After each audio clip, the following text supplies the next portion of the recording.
I think Timothy Lawson-Cruttenden is an enemy of free speech. I'm absolutely clear about that. I don't think Mr Timothy Lawson-Cruttenden cares a damn about people's basic civil liberties. I think Mr Cruttenden is only interested in Mr Cruttenden. So does this man, who's become the bogeyman of the protest movement, really want to outlaw free speech? Good morning. Hi. I'm Joe, nice to meet you. This is my dog Arthur. Hello Arthur. I've heard a lot about you as a kind of hate figure of the protest movement. Is that something you're familiar with?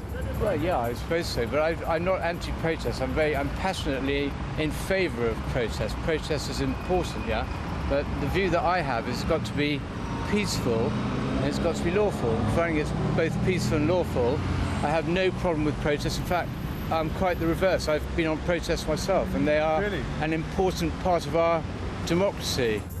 One of the issues this ex-household cavalry officer has protested against was the Iraq War.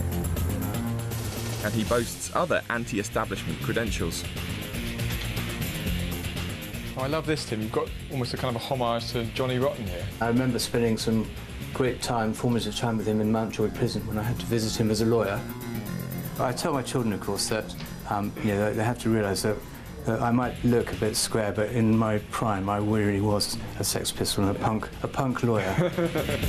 He's adamant his mission is against lawbreakers alone. What we do here is we actually painstakingly work out organisation structures for different organisations. Of course, the great thing He's even set up his own war room, complete with camouflage netting, dedicated to exposing the darker side of protest. Yeah. We meticulously go through all the evidence and we work out organisation structures, try and work out who the central committee is, where the support is coming from, and different whether this is the more lawful end of this organisation, and that's definitely the unlawful end of the organisation. And then, of course, a lot of the groups give themselves away. Even with photographs Facebook and stuff. This is all Facebook stuff. Is it? So if you know where to look, a lot of the groups give themselves away. Right, so that can be the tool of communication, but it's also pretty good for you to get hold of who they are. Yeah. I know individuals who've had rape alarms constantly thrown in their gardens. They can't sleep, and sleep deprivation is a form of torture, and these people are advocating a form of torture. So in the name of human rights, they're talking about torture. Well, the evidence table is done now with... But it's clear his no-holds-barred response to the threat of violence has hit more than just extremists. The firm solicitors who've got hold of us are reissuing... He argues moderate campaigners wouldn't have to worry if they chose to police their own groups better and kick troublemakers into touch. Touch and go, but I think we'll be there. Well, if we adopt a rugby analogy, if you play in a team of 15 and you've got one or two players that constantly infringe the rules and conduct high tackles, then I think the job of the rugby captain is to get them off the field. SOCPA, the Serious Organised Crime and Police Act, is another new law blamed for criminalising protest. If you don't get permission from the police first, it's an offence to demonstrate around Parliament, the very spot you'd think free speech is welcome. You know, you talk about protesting, it's supposed to be a democracy, this. I have to apply to the police 6 days in advance to get permission to be here. A peaceful protest, I don't cause any problems, but I have to do it.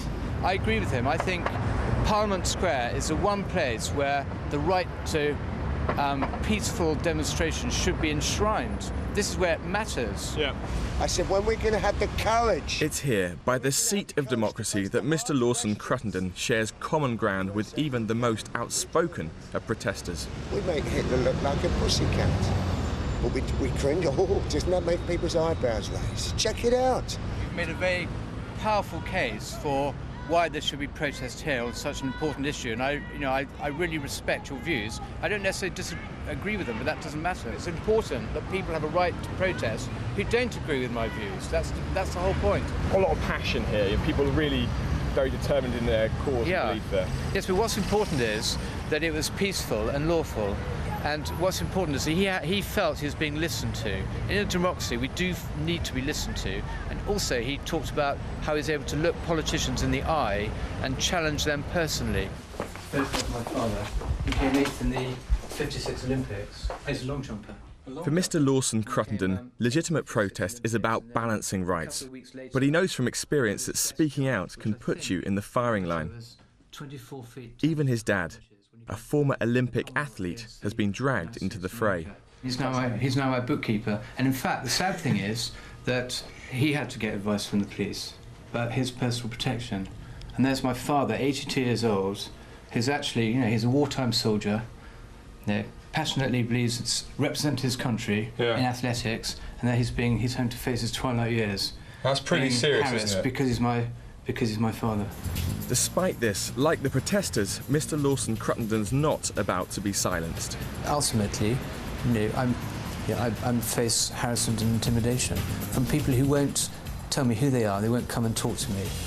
That would be your message to these direct action protesters, I suppose. Come and talk to me. Don't just lob hate.